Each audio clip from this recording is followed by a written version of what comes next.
What's up, guys? I'm Tinashe Moyo, and welcome to another episode of Stride. On this channel, my goal is to inspire people to take the first step towards their goals in life using my personal experiences.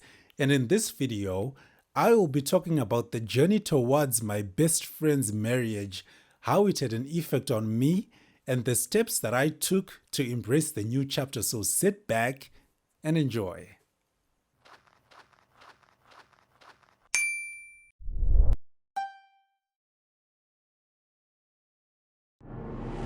Welcome back. So, before I go any further, I just want to clear something out.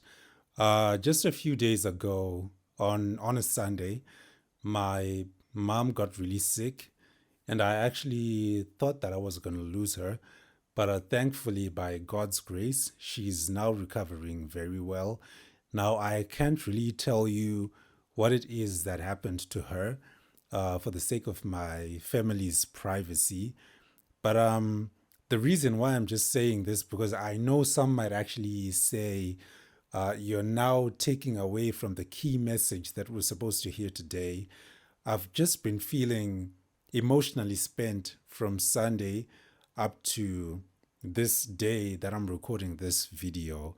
I didn't really have the energy, but as Queen once sang, the show must go on. Because, uh, Stride is my baby at the end of the day, and I know you guys will be waiting for something. So I just had to get out of my shell to continue with the show.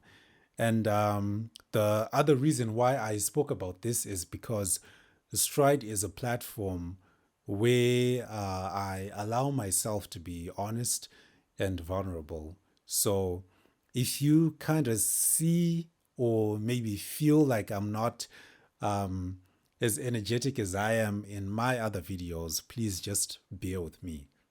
Thank you. All right, here we go. Let's get into the real deal. So, 2021, I had been having a random conversation with my best friend Paddington at his house. So, he ended up mentioning about something about his girlfriend named Daryl. They had been dating for 3 years. So, he spoke about getting her a promise ring just to assure her that he wants to spend the rest of his life with her. So in my mind, I was just like, man, you can't trust niggas with nothing because it's like I was speaking from my own perspective. Like, man, you just want to ruin the friendship that we've been building for quite a long time because, when it comes to lifetime commitments, marriage has different dynamics. So I was just like, man, this ain't cool. So he spoke about it and then he asked for my opinion. Now, you can't say no to your bro because then it will seem like, you're jealous. So I was just like, man, let me just try to be as supportive as I can to my friend. So I was just like, yeah, man, it's cool. I think you can go for it. So he also got to speak to his older brother. He got a bit of advice. And so he ended up not getting the promise ring. And a few months went by. So just on another day, I woke up in the morning. I saw his text on WhatsApp, and he was actually telling me that he had proposed to his girlfriend the day before, and it actually changed my whole mood because I immediately got into a some kind of depression. So because I was just like, man, this is gonna change the whole trajectory of the way we're living. And in my mind, I actually saw myself losing my friend. I saw myself losing our businesses because of, how marriage is always like. So I was just like, oh man, congratulations. I also spoke to Daryl. I congratulated Daryl.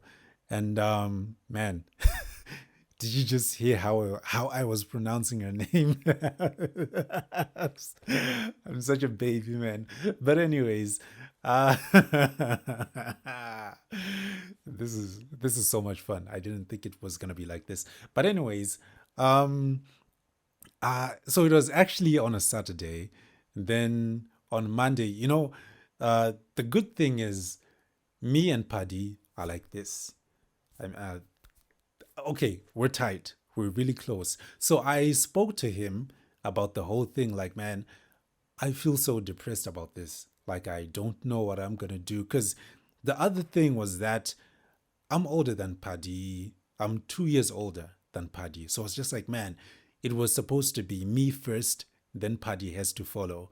But if he is the one who's starting the whole thing, then where does this leave me? So we spoke about it, and he just told me that everything was cool. Like I didn't have to worry about anything. So I felt okay about it. Months passed, and we were both preparing for the Lobola thing. So we actually went to Mutare in December to pay Lobola. We had a um, really safe journey, a fun journey. Of course, the event went really well. We got to meet the relatives, and we got back to Harare. I actually forgot to mention that we actually came from Harare, man. Just I think a few weeks after paying Lobola, the relatives brought Daryl to Paddy's house, and that was before the wedding. So in my mind now, I was like, okay, if Daryl is now staying at Paddy's house, that means I simply become irrelevant because Daryl takes that position. She becomes, you know, Paddy's priority. And then I was just like, man, where does this leave me, And I just got back into my little funny, depressed state. I started, I isolated myself in a way because I was just like, why would they need me if Daryl is there?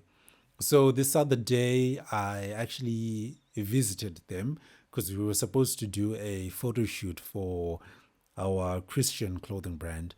So we actually had a good day. We actually had a good photo shoot.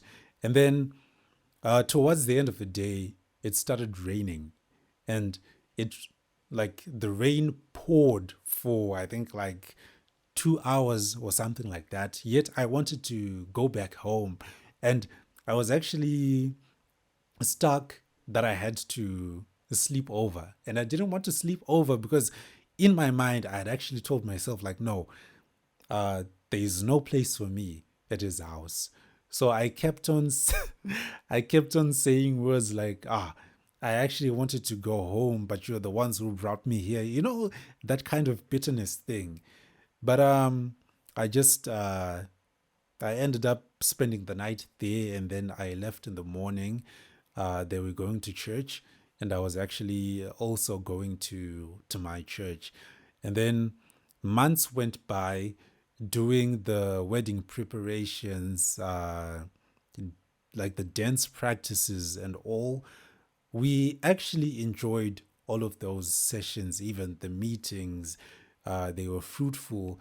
I'm sure I think in our tradition, like there are so many things that happen towards towards any kind of wedding in terms of preparations. There's always, back and forths, but we always prayed about those things. We always prayed about all of those preparations. Everything went well, and we actually got to the wedding day. The wedding day was just amazing. We got to dance as much as we could. And, you know, one of the best things in life is sometimes you try to isolate yourself, like the way I was doing, but then I was the best man. I actually thought I would never be the best man because there was, or rather, there's a guy whose name is Owen Mawungwe. He's actually Paddy's. close friend as well. They've known each other for quite some time, more than I've known Paddy. So I actually thought that Owen was the one who was going to be the best man, but I ended up, feeling that role because Owen wasn't available. But still, I can't really say because Owen wasn't available, I just had to be a filler. But this was just a position that I earned. When people are giving speeches on weddings, most speeches are, are usually inclined to statements like, your wife is your best friend. And then I was just like, you see, there it goes. My friend is gone. There's nothing for me. And the day after the wedding, I actually spoke to one of his Paddy's relatives, and I was just like, I'll be going home soon. I mean, he now has a new friend. There's no need for me to be here. And then she was just like, no, that's not how these people meant. It's usually like a statement like, yeah, your wife is your best friend, but you too are still his best friend. So don't take it the wrong way. Always remember that you are his friend now and forever. And then I was just like, yeah, whatever. I mean, you know. So time went by.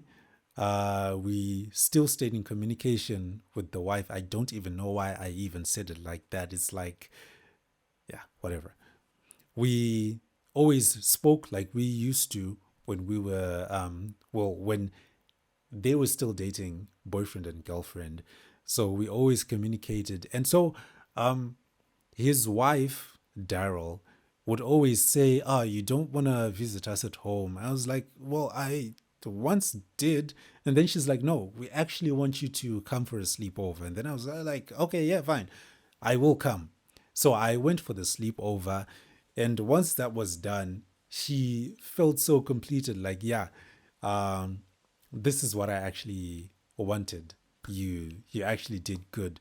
So regardless of the wedding and everything, they still welcomed me with open arms.